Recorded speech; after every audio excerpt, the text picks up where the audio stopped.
All right, so chapter 2 is all about some matrix algebra, adding, subtracting, multiplying matrices, finding the inverse, solving systems using those things. And now chapter 3 is all about determinants.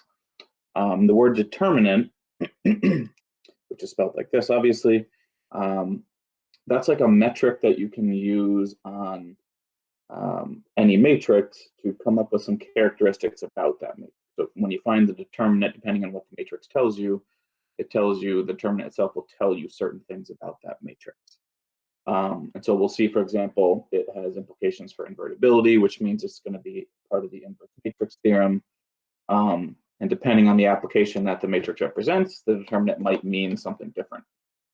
So we've actually already seen, like it says right here, we've already seen the idea of determinants from section 2.2. And so this theorem right here is from section 2.2. Which this is the definition of finding the inverse of a 2 by 2 matrix. And you can see we talked about this value right here, AD minus BC, when we were looking at 2.2. And I had pointed down to this and mentioned that this was the determinant. So now we're in that section. We're going to sort of expand upon that a little bit. But the takeaway from this box right here is that if you have a 2 by 2 matrix, the determinant's really easy to do. So for a 2 by 2, you just do AD minus BC. So for a 2 by 2 matrix, the determinant is AD minus BC.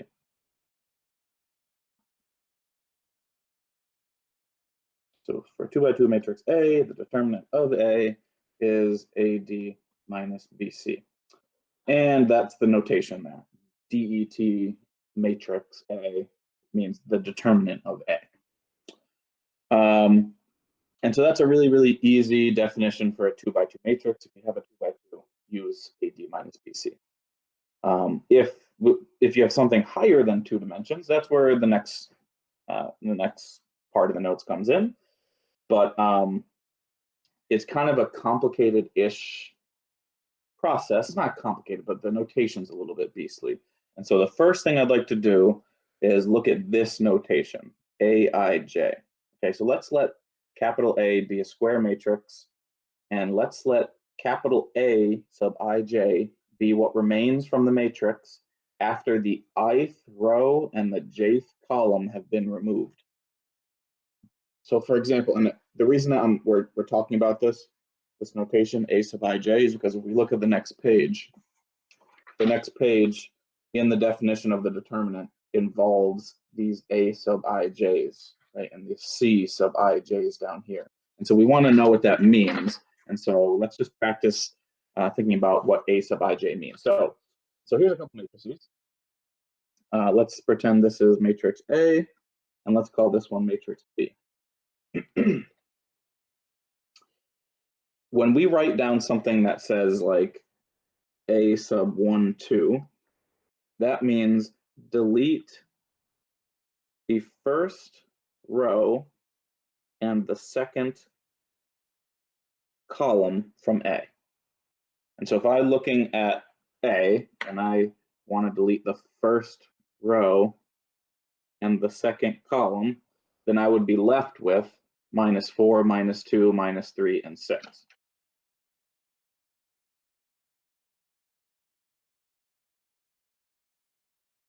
Okay, so this reduced matrix would be A1, 2.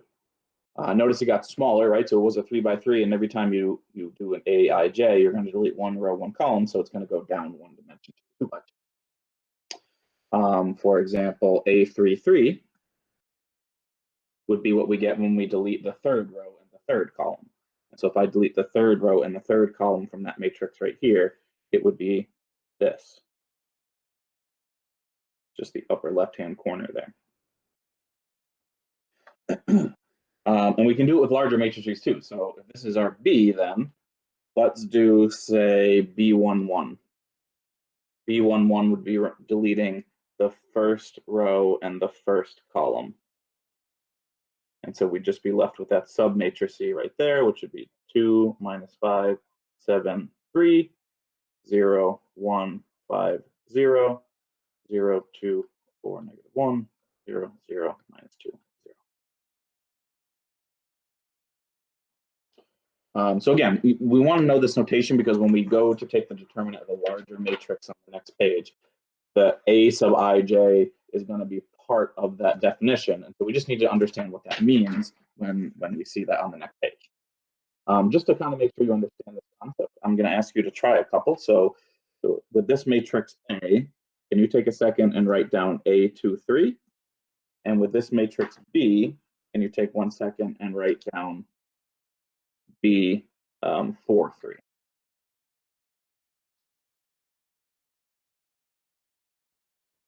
This will just check your understanding. Again, this doing something like A23 or A43 is like one of the steps within a larger problem. So you want to be able to do that kind of quickly.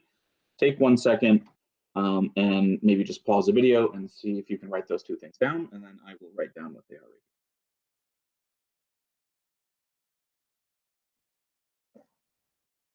So that would be A23, deleting the second row, third column.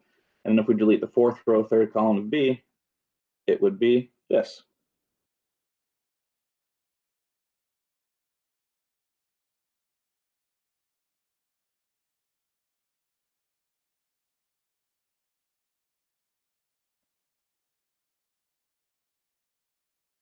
Okay, so again, that's just a notation thing that is going to be part of the larger determinant definition on the next page. And so please let me know if there are any questions about that notation at all. Okay, the next piece here is these two definitions of how we can do a determinant for a matrix bigger than 2 by 2, excuse me. So like it says here, if n is bigger than or equal to 2, the determinant of an n by n matrix is blah, blah, blah. So what this means is this whole thing, n bigger than 2, just means for a 3 by 3 or larger, we would use this definition or the one below it. And let's read what it says. So when you write down a lowercase a sub ij, like it says right here, that means a specific entry in the matrix. That's different than an uppercase aij, which means delete the ith row and jth column. So keep that in mind. Anyway, so what it says here is the determinant of the matrix A is the sum of the n terms of the form plus or minus A1j determinant of A1j. And so this is an entry with a plus or minus, and this is the determinant of a submatrix. And then it tells us that the plus and minus signs are altering, where the entries A11, A12, etc. are from the first row. And so in this definition, we're using the first row. And when I say using, I mean expanding on the first row. And you can see we're using the first row because if we look at these sub things, so this is the definition written out in mathematically, the determinant of matrix A is the entry 1, 1, so the upper left entry, times the determinant of what you get when you remove the first row in the first column. And then you subtract A1, 2, so that's the second entry in the first row. And then you delete the first row second column and take the determinant. And then you just keep doing that until you get down through the row. And notice that this minus 1 to the 1 plus n, this is what makes the plus and minus alter. And so these two things right here are just making plus and minus signs alter. So in other words, you do plus, minus, plus, minus, plus, minus, all the way until you get to the end of the row. And so what you're doing here is you're expanding along the first row. So this is the first entry in the first row, the second entry in the first row, you do the third entry all the way to the last entry. And then every time you move across the row, you delete that column, that row in that column, and multiply it by the determinant of what you get when you do that. Okay, so we're gonna look at that here. So here's an example. Let's do this example here. So this is a 3 by 3. And notice how there's straight lines around the edge of this matrix. Straight lines around a matrix means do the determinant. So usually when you have a matrix that has like square brackets like this, right? Like if we flip back to the last page, those matrices both have square brackets around them. That means it's a matrix. But when you have straight lines around it, like these ones are, that means take the determinant of this. So let me just make that note here. When you have these straight lines, Straight lines around the matrix means take the determinant.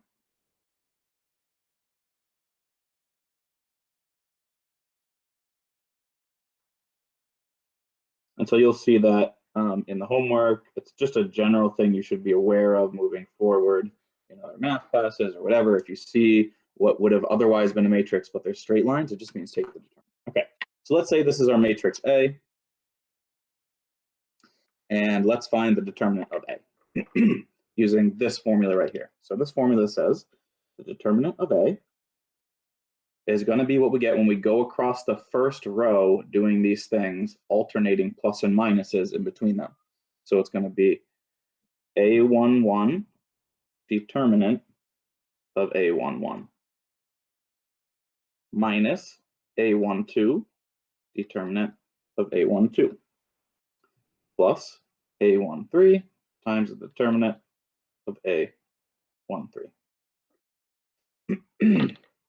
And so again, what we do here is the small a's are individual entries in the row, and there's 3 of them, so that's why we have 3 terms here, right? And then the capital A inside the determinant is what we get when we remove that row in that column. So let's do this one a little bit slow here. So A11 is the first entry in the first row, so that's 1. And then we want to delete the first row and the first column and see what we get when we do that. And so if I deleted the first row and the first column, it would be what's left with my pens there, which is the 1, 1, 4, 2. And so we're going to multiply 1 times the determinant of what we get when we delete the first row, first column. And then we do minus the second entry. So minus the second entry is 2. And then we'll take the determinant of what we get when we delete the first row, second column. So if I delete the first row, second column in this one, I'm left with 3, 1, 2, 2. And so I'm going to take the determinant of 3, 1, 2, 2.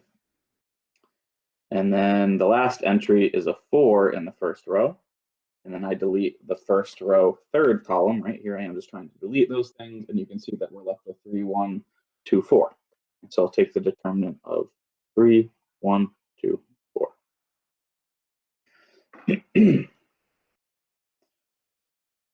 Okay, and then we would just do all those things, right? So this is sort of the general setup. These are now 2 by 2s. And so as a reminder here, when we do the determinant of a 2 by 2, so if we did the determinant of A, B, C, D, and I know it's determinant because it's inside straight lines, that's just AD minus BC, right? That's what we saw on the first page there. And so each one of these smaller determinants is just going to be AD minus BC. So again, I'm going to try to do all this out, all the details out on this one. So this is going to be 1 times 2 times 1. Let me do it in the right order, AD minus BC. AD would be 1 times 2 minus 1 times 4, AD minus BC.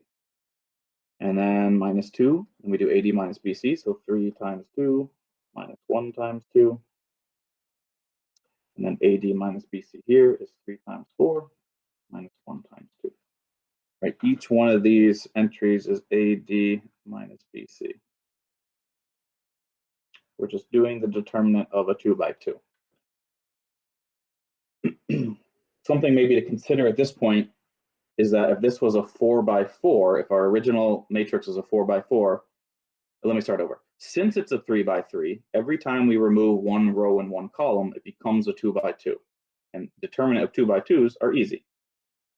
If this was a 4 by 4, every time we would remove a row and a column, it would become a 3 by 3. So each one of these individual things would be a 3 by 3, each one of these subdeterminants. And then each one of those subdeterminants, since it's a 3 by 3, we'd have to do exactly what we're doing here. Right? So in other words, the bigger the matrix gets, the determinant, the difficulty of the determinant increases exponentially, like literally exponentially, because every new row you add creates some additional subdeterminant. Every single subdeterminant is going to also have a subdeterminant for every increase in dimension. So the bigger the matrix, the harder it gets. At this point, we just need to simplify though. So we just simplify this down. This ends up being 1 times negative 2, so that's minus 2. This one ends up being let's see here, 6 minus 2, so 4. So minus 2 times 4 is minus 8. And this one ends up being 4 times 12 minus 2. So 4 times 10 is 40. And so we simplify that down and we get 30. So the determinant of this matrix is 30. And we'll see, let's see here. In the next section, I guess, maybe the next section is that when the determinant's not 0, that means the matrix has an inverse. So this matrix has an inverse since it's not 0. But we'll see that a little bit later. The next part, the thing below here, so what this thing that we just did was we expanded around the first row when we were doing this one, right? So this one is talking about how to use the first row to do the determinant, and we sort of went across the first row and we expanded around those, right? We pulled out the entries in the first row, and then we deleted the first row, first column, first row, second column, first row, third column. What the theorem down here is telling us is we can use any row or any column to do the determinant. So let's read what it says here. And I know it can be kind of confusing, but we will, I'll explain here. So it says the determinant of a square matrix A can be computed by cofactor expansion across any row or down any column. If you wanted to use the ith row, this is how you would do it. And if you wanted to use the jth column, this is how you do it. And so this first equation here is using ith row, and this one here is using the jth column. And notice how inside the definition, what's changing in this one, the I mean, is fixed in this one, and it's fixed on the row spot, right? So the i's and everything in here is on the row, and the j on this spot is on the column. And so in other words, what's changing in the first one is you're moving across the columns, but sticking in a row. And what's changing in this one is you're moving across the rows, but staying in a specific column. The difference here is what it says, that the C's, right? So instead of having like Aij, we have these C's in here, in all of these things, right? And what the C's are saying, what they're defined as, is what's shown in this box. And so Cij equals minus 1 to the I plus j times the determinant of what you get when you remove the ith row and the jth column, right? So just to be clear here, the I is the row number and the j is the column number. And so this is how we alternate pluses and minuses like we did in the first row. And then this is just removing the ith row and jth column and doing the determinant. And so this is, I feel like this is kind of confusing looking. The way you want to think about it is kind of like this. So let me make a little box right here. You should write this down. This is how the signs of a specific row or column look in the determinant. You always, so here's like a generic matrix, some arbitrary matrix. What we just did above right here, you can see, is we started with a plus in the first spot, and then we did minus, and then plus and minus. So going across the first row, it should be plus, minus, plus, minus. And so the first row in a generic matrix looks like plus, minus, plus, minus. And so you alternate plus and minuses going across the first row, and it would just keep going for however big the matrix is. And so once you know the first row, you just alternate down those columns. So we would start with a plus right here, and when we go down, we alternate signs. So this is minus, plus, etc. And then if we alternated down the second column, it starts with a minus, so it would be plus, minus, plus, minus. And so you just alternate between everything, right? So then we could start going across a row, right? So plus, minus, this would be minus, plus, etc. This would be plus, minus, etc. And so we just alternate signs across any row or column. If you wanted to go down this column, be minus, plus, etc. You just do plus, minus across all rows, all columns. And what this definition is telling us to do is it says, it's not telling us to do it, it's saying that we can use any row or any column to do these things. And so what's nice is if there are some zeros in a row or column, you would want to use that row or column because the zeros will make most of these entries go away. So we'll look at that on the next page, but let's just do the exact same determinant again. So let's redo this determinant that we just did, but instead of going across the first row, let's choose a different row or a different column so that we can see it doesn't matter which one we choose. And so I'm going to rewrite the matrix right here. So the matrix above is 1, 2, 4, 3, 1, 1, 2, 4, 2. And what we're going to do right here is let's do the same determinant, but use a different row or column. So same determinant as above, except let's use the second column.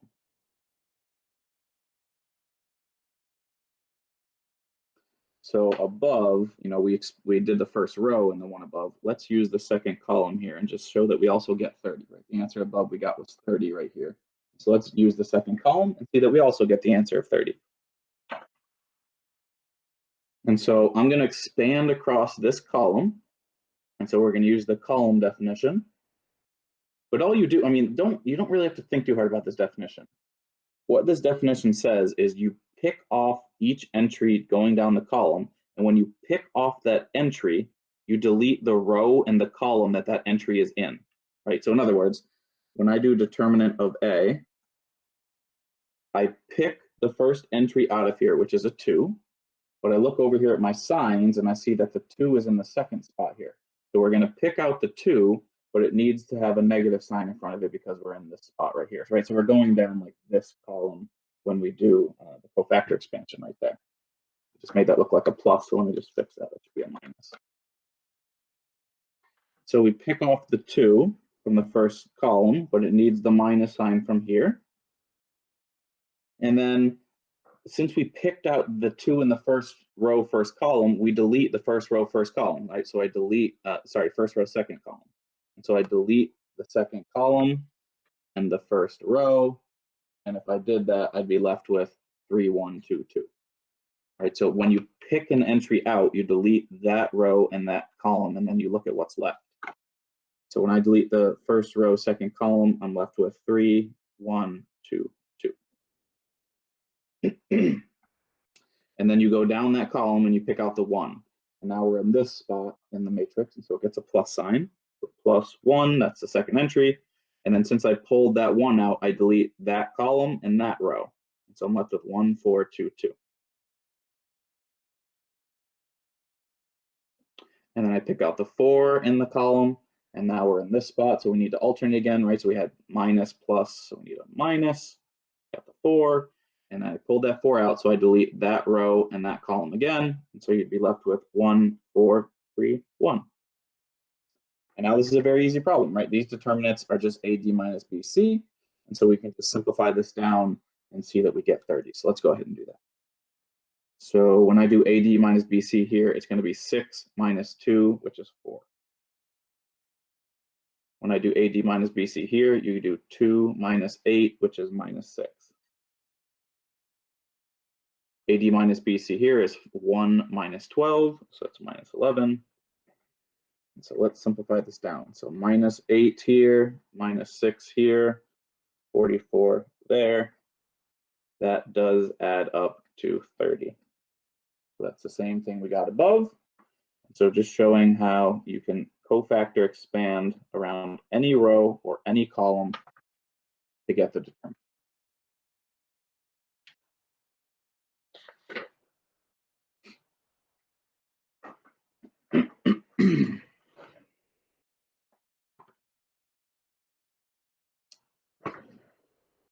So since you can expand around any row or any column, you should choose one that has zeros in it, right? With one that has the most zeros, in fact.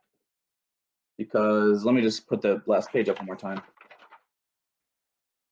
These individual entries, these small a sub ij's here, are individual entries in the matrix. And so if one of those ends up being a 0, it just takes that term right out of it, right? So if any of these specific entries were a 0, that whole term would go away. And so if there's zeros in a matrix, you should use a row or column that has the most of them. And so I'd like to write that right at the top of the page here. That's a really important overarching thing with determinants to make your life easier. So note, since you can expand around any row or column,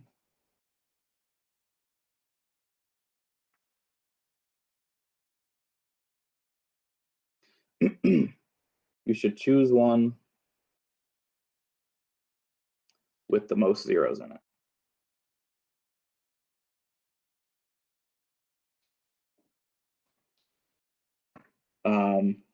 For example, and I would just sort of say too, if you feel good about this, maybe give this one a try. If you don't feel good, I'm going to do this one myself, and then maybe ask you to try this larger one. So anyway, for example, on this first one here, there's a 0 right here, and there's a 0 right here. And so it'd be nice to either use the first row or the first column or the last column or the second row, right? Because you want to include a 0. And so you should use either row 1 or 2 or columns 1 or 3, right? Because those are the ones that have zeros in it. It really doesn't matter which one you choose. I'm going to choose column 3. So I'm going to choose this one also just because it has ones. That makes it a little easier. It doesn't really matter, but and also notice that this thing has straight lines around it. So it says compute the determinant of this thing. So I'm going to expand on column 3. But again, you can use any one you want, and maybe you would want to try a different one and see if you get the same answer. That's a good way to see if you understand this. So anyway, the determinant of this would be you pick off this column, but you alternate signs, right? So this is the plus one in the upper left-hand corner. So plus minus plus. So you start with a plus, and then I know that we're going to do plus minus plus. So I'm just going to start by alternating the signs. And so I pick that 1 out, so it's going to be the 1, and then I delete that column and that row where the 1 came from, and so I'm left with 5 minus 3, 2, 3. And then you take the 0 out, and that we alternated signs, so it's minus 0, and then we're pulling out that column in that row where the 0 was, and so you're left with 0, 4, 2, 3. And then we alternated signs, we go back to plus, and we pull the 1 out, and then again, we delete that row and that column. So we're left with 0, 4, 5, 3.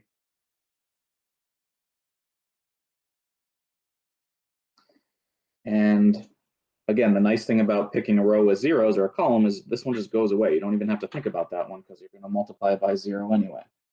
So if you've got a bunch of zeros, like this one right here, right? This one's got a bunch of zeros in it. Like it'd be really nice to use the second row in that one. Most things go away. Anyway, let's keep going with this though. So that one goes away. Then we'll have 1 times 5 minus 3, 2, 3, plus 1 times the determinant of 0, 4, 5, 3. And those determinants are just 2 by 2s. And so you do AD minus BC on those. And so it's going to be 1 times 21. Right? It'll be 15 minus 6. And then this is 1 times 0 minus 20, which is minus 20. So we have 21 minus 20, which is 1. The determinant of that one is just 1. Okay. So I did already say which row or column you'd want to use for this one, but maybe think about it for a second and you want to choose a row or a column that has a lot of zeros in it. And so the second row is a good option because it has 3 zeros in it. The second column is not a bad option because it's got 2 zeros, but the second row is even better because it's got 3. So hopefully that makes sense that, this is our A. Then we would want to use the second row because it has the most zeros in it. Again, second column's not a bad choice, but it has 2 zeros where this one has 3. So you want to use row 2 here since it has 3 zeros. And just to be clear, the second row, kind of looking back at the last page, pluses and minuses. The second row starts with a negative, and then you do negative, and then you alternate plus, minus, plus, minus.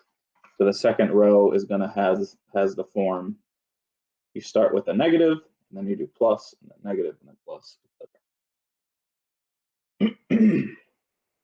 Okay, so I usually let people try this one in class. So if you're feeling okay about this, I would encourage you to expand across the second row and see if you can get this one. This one's a little bit trickier though, because it's a 4x4. And so when you delete a row or a column from this one, you end up with a 3x3. And so each one of these sort of sub determinants is going to be one of the ones that look like this. So you'll see it ends up being a little more involved when you have a 4x4. So again, if you feel good about this, maybe take a second and see if you can expand across the second row. If you'd like to watch me do it, that's fine. But I would strongly encourage you to try this one yourself. All right, so I'm going to expand across the second row, and I'm going to pull out that 0 and start with a negative, sorry, because we're going to alternate starting with negative. So minus 0, and then we're going to do times the determinant of what we get when we remove the first row,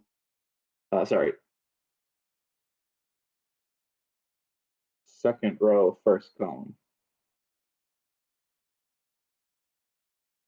And then we'll pull out the second 0, and we do a plus 0, and we're going to delete the second row, second column, and do the determinant. And then we're going to pull out the 3. Oh, it's got a minus sign. I forgot to alternate my plus minuses. So a minus 3, and then we're going to delete the second row, third column. And then we pull out the last 0, and we're going to delete the second row, fourth column. Right, so expanding around the second row, that's why these all have a 2 in the second row. And then we're going down the column, so the column is increasing. And the whole point of choosing the second row, as you can see, is most of these things just go away, right? Like this one is multiplying a 0, this is multiplying a 0, this is multiplying a 0, so we don't even have to worry about most of those things. We just need to focus on that one term. But that one term is a little bit of a doozy, because when you delete the second row and the third column of this, it's still a 3x3. And so look what happens here. So I'm going to do minus 3 still. And then when I delete the second row and the third column, let me show you what that looks like. So second row, third column. Here I am deleting those things. You can see what's left in this matrix right here is still a 3x3. And so we'll have to do the determinant of a 3x3 again. We delete those rows and columns. And so when I delete the row and the column, it looks like this, right? 1 minus 2, 2. 2 minus 6, 5. 5, 0, 4.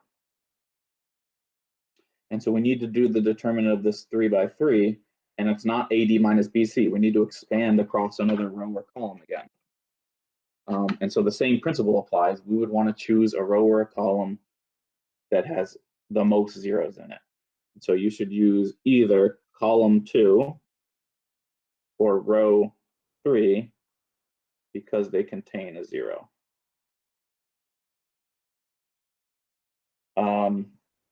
And again, this problem right here, this sub determinant is like the same as the one we just did up here. It's going to be this process again.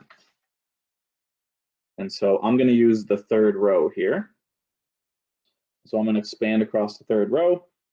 And I know that when I start in the third row, if I go back to my plus minus chart, the third row starts with a plus. And so I'm going to start with a plus and then alternate plus minus. But keep in mind, the minus 3 is still hanging out front here. So it's like minus 3, but then you're going to multiply it by whatever you get when you do that determinant. So when I expand across that row, I start with a plus 5, and I delete the first row, third column. I'm sorry, first row, third row, first column. And I would get minus 2, 2, minus 6, 5. Let me just sort of explain that one more time in case that's confusing. When I pull this 5 out to get this entry right here, you delete the row and the column that the 5 is in. And so that's how I got minus 2, 2, 6, 5, minus 6, 5. Okay, then I'm going to pull that 0 out. And so it's a minus 0 times the determinant of what we get. And we remove that row and that column. But it doesn't matter because it's multiplied by 0. And so it just goes away anyway. And then I pull out the 4 in the third row, the plus because we're alternating signs. I delete that row and that column.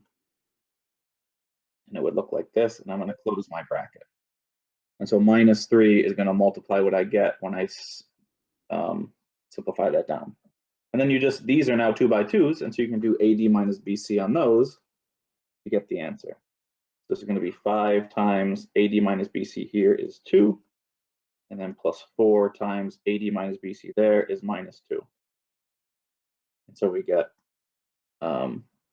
minus 3 times is going to be 10 minus 8, which is 2. So minus 3 times 2 is minus 6.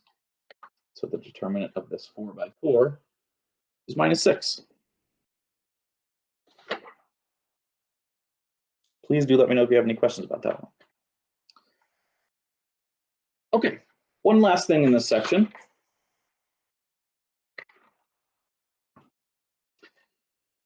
Which is what we can do when we have a triangular matrix.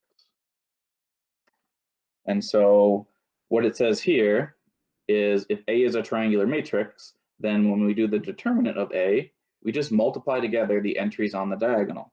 So let's remind ourselves what triangular means. I believe I have defined that before, but triangular matrix is either upper or lower triangular. And so upper triangular means you have non-zeros below the diagonal, but not above. So it might look like this, for example. So here's the diagonal of some random matrix, and upper triangular would be some values that are not 0 above the diagonal, and then these are all zeros below. This would be called upper triangular, because everything that's not 0 is in the upper part of it, and everything below it is 0. So it makes like a triangle, right? Lower triangular is the same thing, but below the diagonal. So here's, again, the generic matrix. There's the diagonal. So lower triangular would be some values that are not 0 below the diagonal, and everything above it is 0. So this is called lower triangular.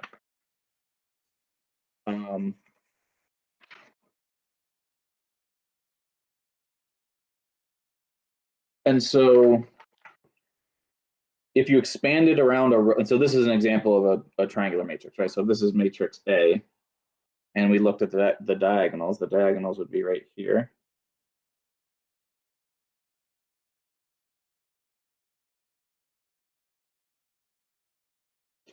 Then everything below the diagonals is not 0. We could have some zeros down here, but just notice that everything above the diagonal is 0. And so this is a lower triangular matrix. And let's apply the theorem and then show why it's true. So like, first of all, if we just use the theorem says we just multiply the values on the diagonal together. So if we wanted to use the theorem using theorem 2 above, the determinant of this thing would be what we get when we multiply everything on the diagonal. So 4 times minus 1 times 3 times minus 3, which is 36. I'd just like to show you that we get the same thing if we expand it across a row or a column, because since there's so many zeros in here, most of the things just go away and you end up with this value anyway. So for example, let's expand across the first row, right? The first row has got mostly zeros and then a 4. And so notice, if we expand across row 1, then the determinant would be this. So you pull the 4 out, you alternate signs, so it starts with a plus, and then everything else is going to be a 0. And so let's not even write down those terms. So it's going to be 4 times what you get when you remove the first row, first column. So it'll be minus 1, 0, 0, 6, 3, 0, minus 8, 4, minus 3.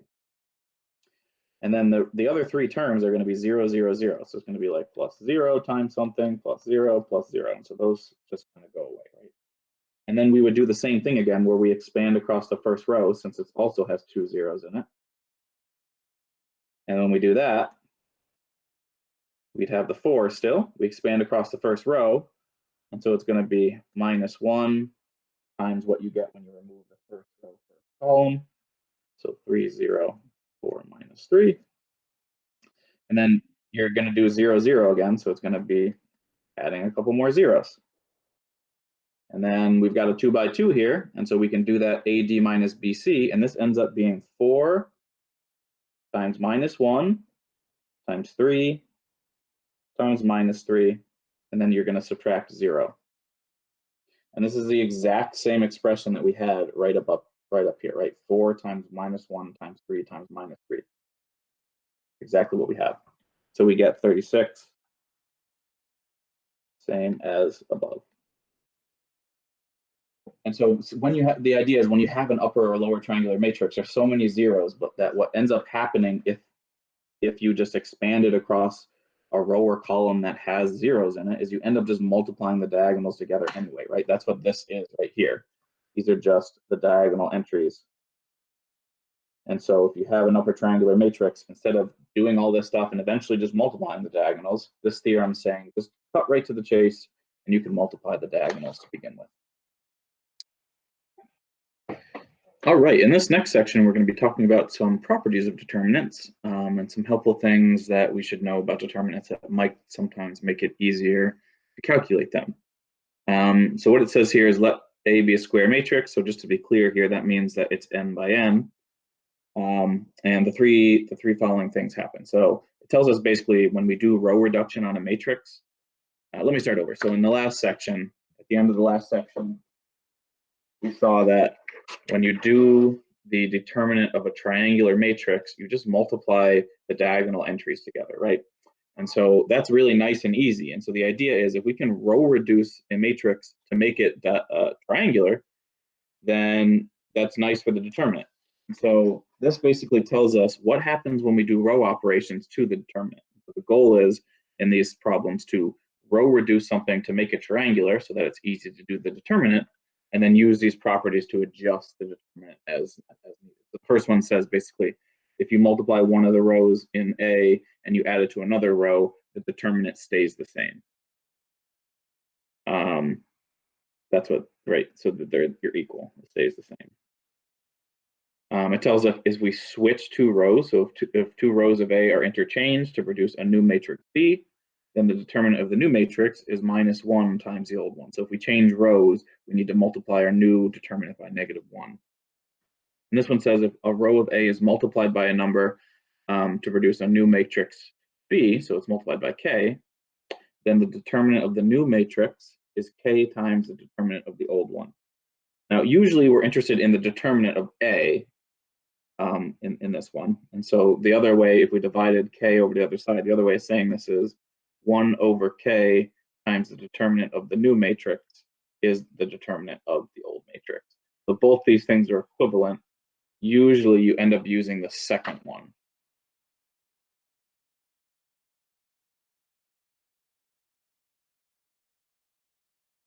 Because again, we usually want the determinant of the original matrix.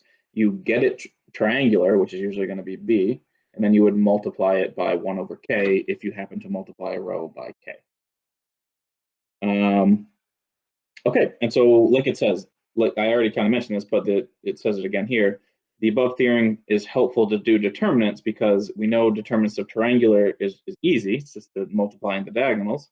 And so we can row reduce to a triangular matrix, just keep track of the row reduction things that happen, the operations, and then we'll multiply the diagonals and then apply the theorem to adjust for any changes made, any row operations. And so I'm going to use these three properties while we do this one here. And so let's compute the determinant of A in this one. And the idea here is we are going to row reduce this to make it triangular.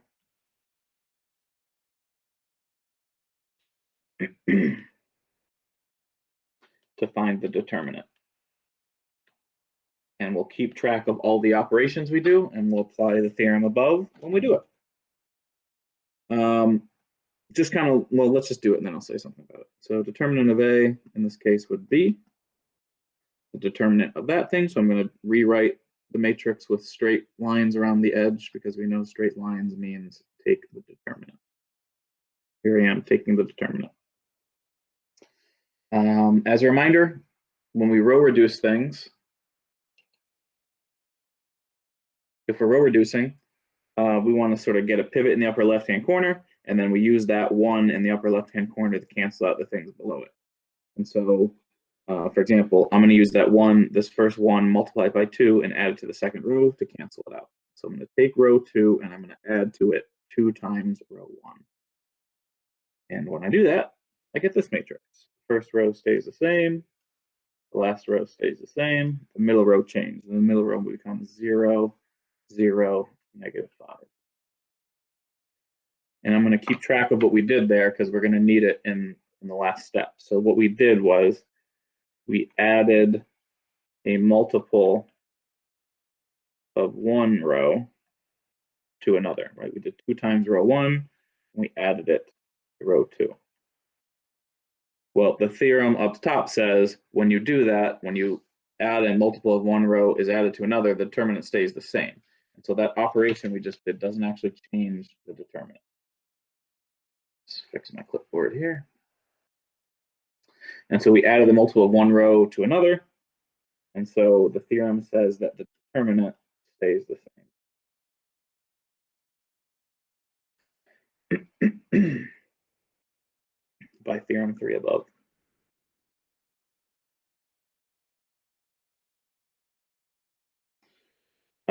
Keep in mind, hey, that was helpful, and now we got a row with a bunch of zeros. And so one thing you could do if we just wanted to make it a little bit easier is we just did something that didn't change the determinant, and now you could expand around row 2, and that would be really, really easy to do. So that's sort of one nice thing about this.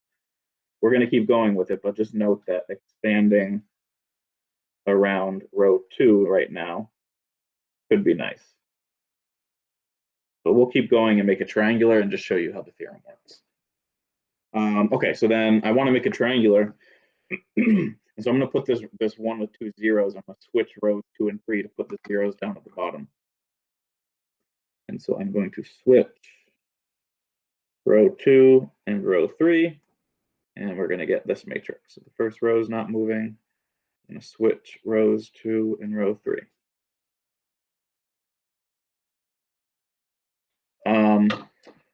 And what the theorem tells us about that, if we switch 2 rows, we multiply the new determinant by -1. So let's make note of that. So by theorem 3, we want to multiply our determinant by -1 once we get to that step. This is almost triangular, right? This would be triangular if this -1 was a 0, right? Because here's the diagonal. Above it is some non-zeros, and so we want below the diagonal be 0, so we just want to make the -1 a 0. So we can just take this one, add it to that one to make it 0.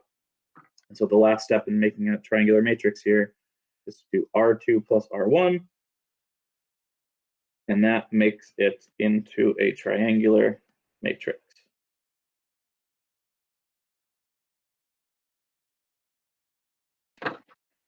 But we added 2 things together, and that doesn't change the determinant. So theorem 3 says that the determinant stays the same because we just changed, we just added rows.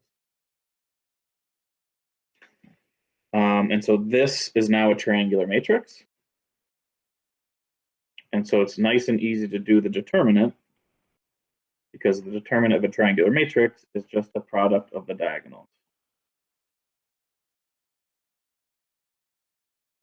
And so we can just multiply 1 times 3 times -5, but also keeping track of the things that we've done and the operations.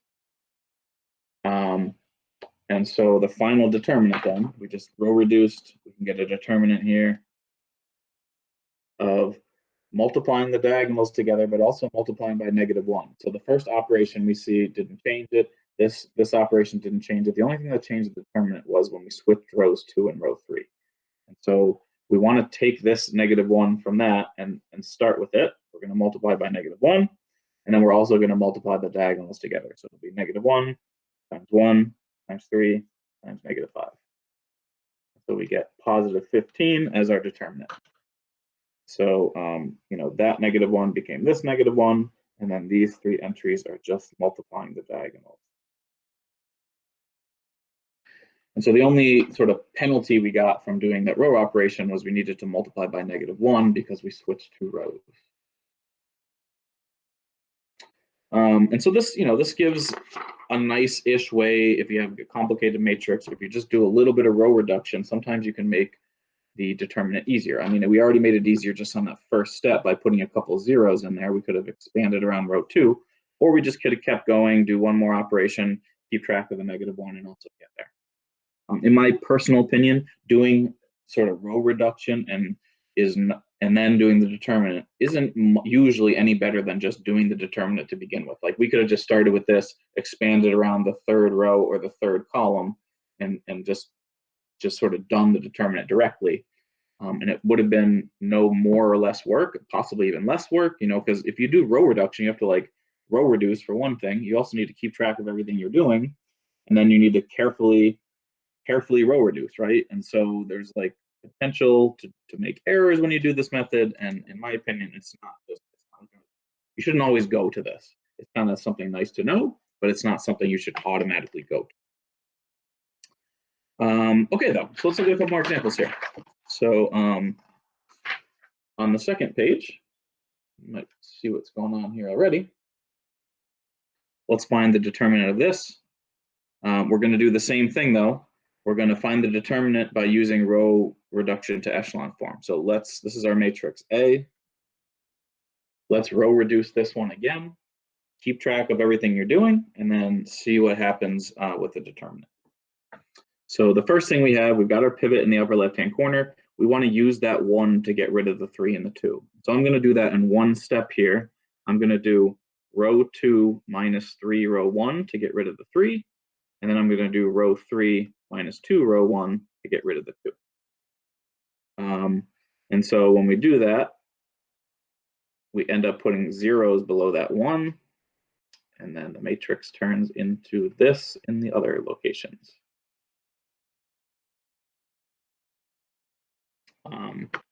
And since we just added or subtracted multiples of one row with another row, we don't change the determinant.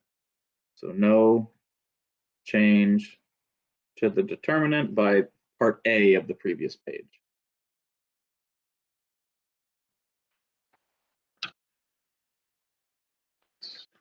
Green, might be a little brighter.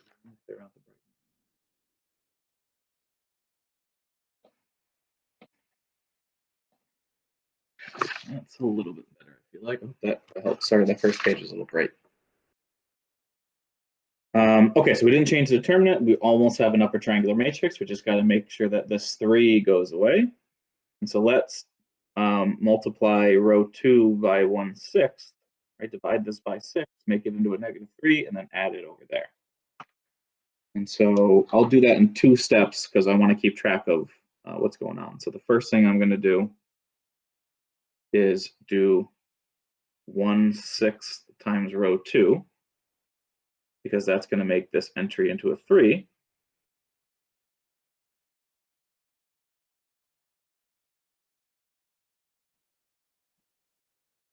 And then I'm going to use that -3 and add it here. But before I do that, I realize I multiplied a row by a number. And part B of the theorem on the previous page, part C, I mean, says if we multiply a row by a constant, we need to account for that in our determinant here.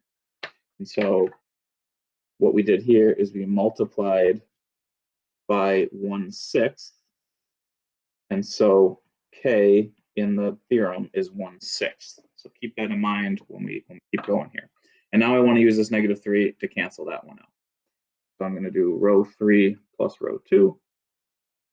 And this doesn't change the determinant because we're just adding rows.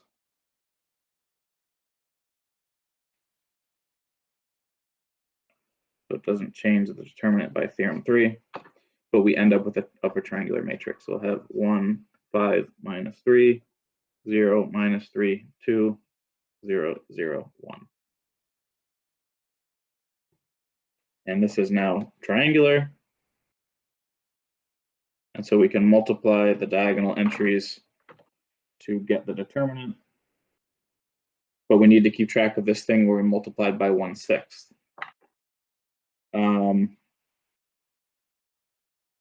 And so the determinant then of our original matrix is going to be the product of the diagonal, so 1 times minus 3 times 2.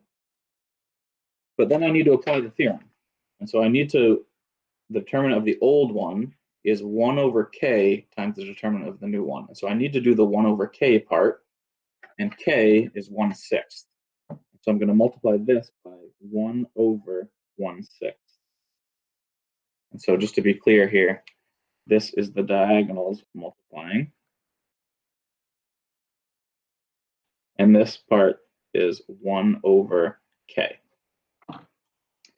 And when we simplify that down, we get 1 times minus 3 times 2. When you flip the 1/6, you get 6. And so this ends up being 6 times negative 3 times 2. I'm sorry, I messed this up. This diagonal is not a 2. It should be 1 times 3 times minus 1 times 1. So this should be a 1 right here. Sorry, I picked off the wrong diagonals. Maybe some of you guys are yelling me in the video. This should be a 1. And then you get 6 times negative 3 is negative 8.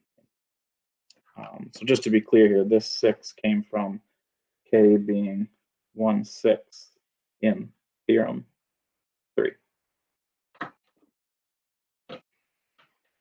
Okay, and so the determinant of this matrix A turns out to be negative 18. Wonderful. Other types of problems you sometimes see related to these things are kind of looking like this, where it's like, oh, hey, we've done some row operations. Tell me what the new determinant is. So like on this one, you're being told that the determinant of the matrix here, A, B, C, D, E, F, G, H, I, is 7, right? So it's inside straight line, so we know that means determinant. And so in this new matrix, the rows have been switched around, and so we can figure out what's been going on here. So from here to here, we would get this matrix by switching, say, rows 1 and 2, and then switching the new row 1 and row 3. Right? So if you switch row 1 and row 2, those two would be switched, right? And so the A would be in the middle and the D would be on the top. And then you would switch the new row 1 with row 3, excuse me. And then switch the new row 1 and row 3. And so if you just switch rows a couple times, you can get from here to here. Hope you see what I mean by that. And the theorem basically tells us that since we switch rows, we multiply by -1 twice. Right? This one tells us multiply the determinant by -1 by theorem 3, and then we do it again here. Multiply the determinant by -1. And so the determinant of the new matrix is just -1 times -1 times the old one. So what we just learned here is the determinant of G, H, I, A, B, C, D, E, F is -1 times -1 times the determinant of the old matrix. And we know the determinant of the old matrix is 7 from the problem. So this is just -1 times -1 times 7. So it actually stays the same in this case, 7.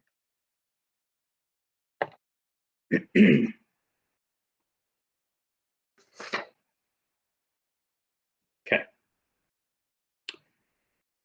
Let's keep going. Let's look at a couple theorems related to this. So one of the things that we're going to talk about here is how the determinant is something that we can add to the invertible matrix theorem. So this says a square matrix A is going to be invertible if and only if the determinant is not 0. So this is an if and only if statement, so it works both ways. So in other words, if the determinant is not 0, it also means the matrix is invertible. And since we've got something related to invertible matrix, we can add this to the invertible matrix theorem.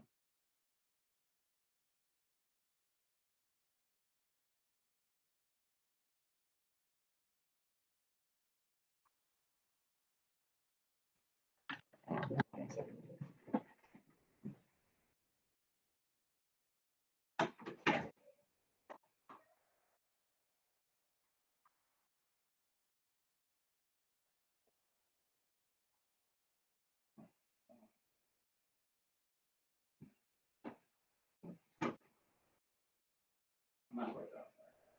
wanted to check what was going on.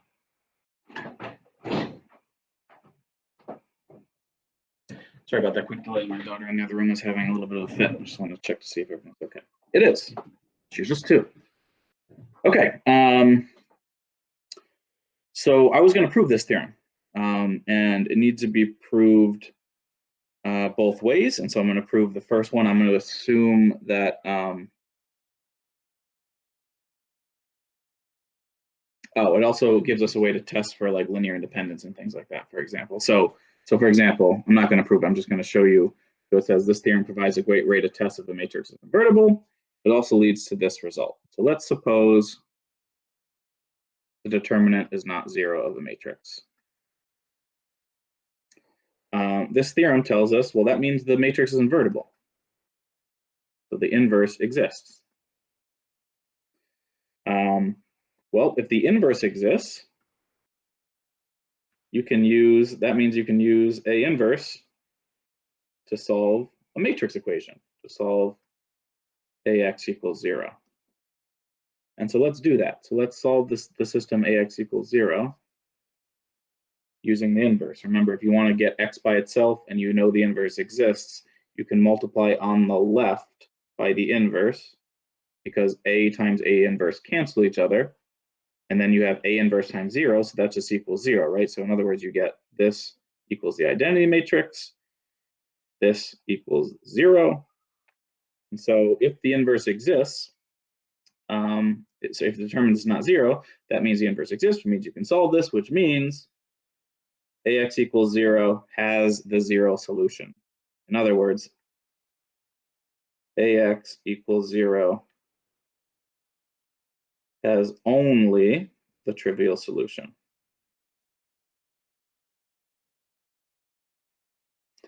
And if we know that AX equals 0 has only the trivial solution, that means that the columns of A are linearly independent.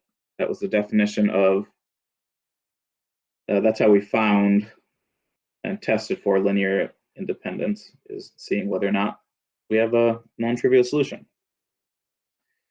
And so you can see how these things get tied together, right? These are a lot of the things that are in the invertible matrix theorem, and we're just kind of showing how they sort of lead to each other. If the determinant is not 0, it very clearly leads to columns being linearly independent, for example.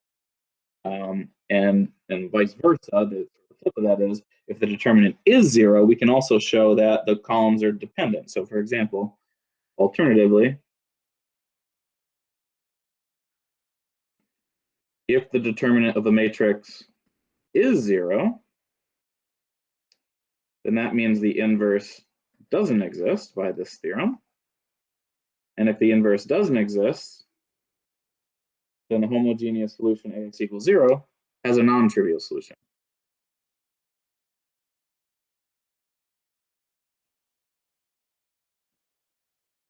And if we have a non-trivial solution, we have linear dependence.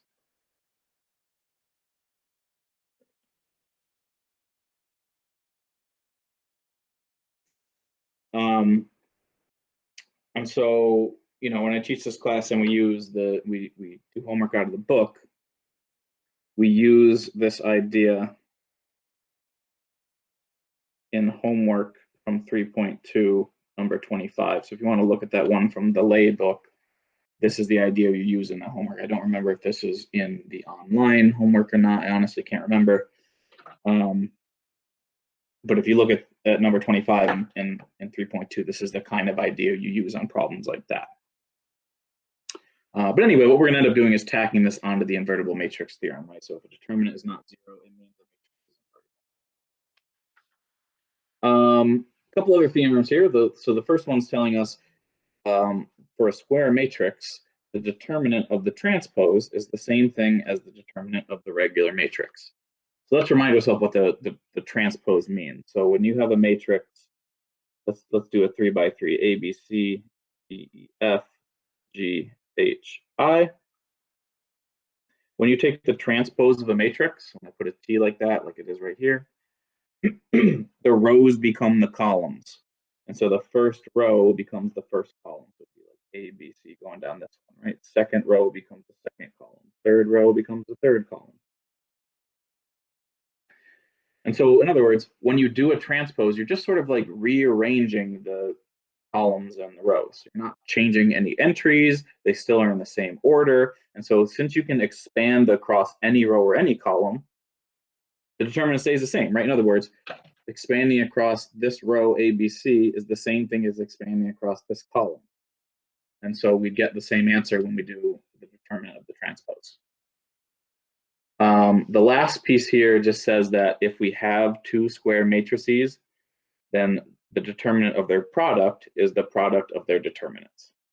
And so in this explanation here, A times B is a product. It's two matrices being multiplied into a new matrix.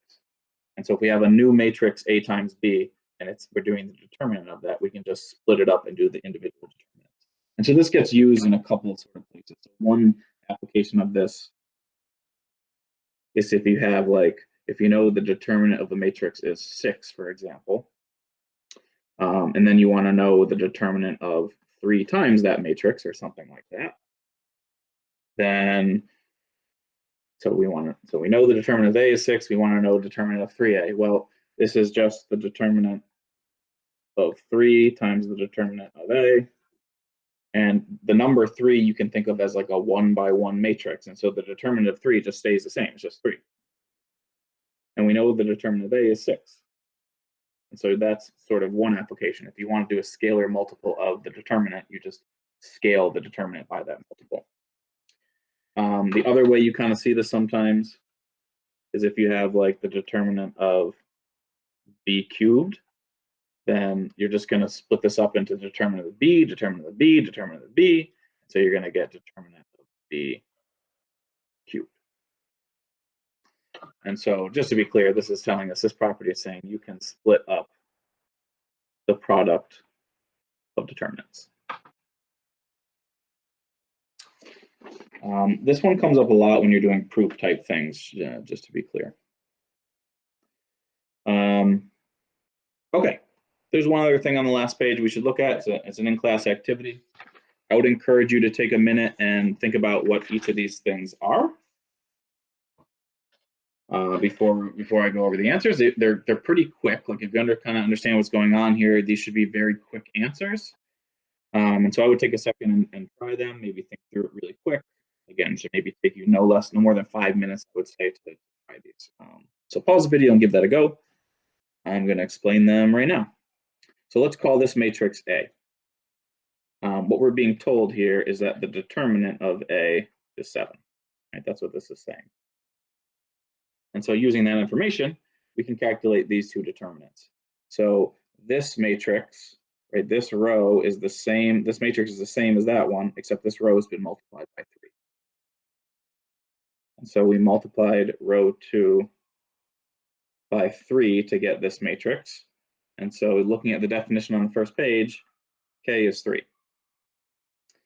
Thus, if we want the determinant of our new matrix, let's call this matrix B. The determinant of B is going to be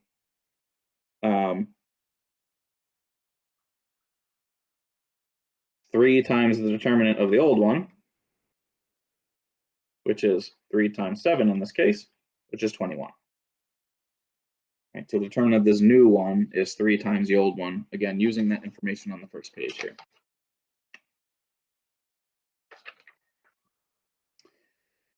This matrix B, let's also call this matrix B. This is the same as that above matrix, except it's the transpose. So this is the transpose of the above matrix. In other words, if you did the transpose of the matrix A at the top here, you get B. And what we just saw in the theorem on the last page is that transposes have the same determinant. And so since the determinant of A is the same as a transpose, this means that the determinant of B is the determinant of A, which is 7. Okay, last two are also really straightforward. I hope you'll agree. So if we know the determinant of A is 4, what's the determinant of A to the 5th? Well, we know that we can break up determinants, right? So determinant of A to the 5th is determinant of A times itself 5 times, which we can break that up 5 times. So determinant A, there's 3, there's 4, that's 6. 1, 2, 3, no, that's 5. And so we just multiply 4 by itself 5 times, right? 4 times 4 times 4 times 4 times 4, or 4 to the 5th, which is 1024.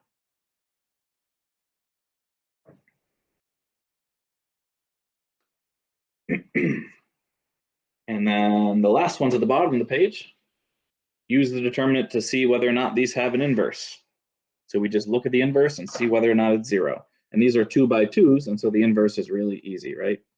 Determinant of A is going to be AD minus BC, which is going to be 1 times -1 minus 3 times 2. So we'll get -1 minus 6, which is -7. And so since it's not 0, it has an inverse.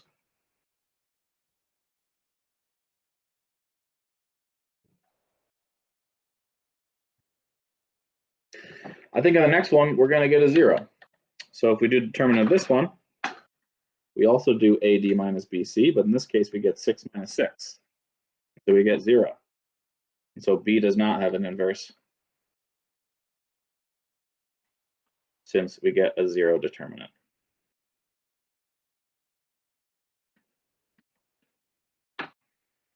Okay, so some nice sort of straightforward, hopefully, applications of determinants and how we use them in practice.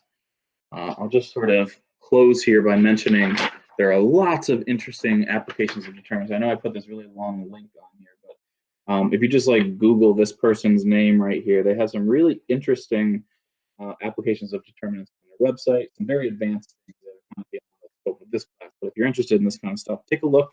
I'd be happy to talk to you about that and maybe look through it together. All right, thanks.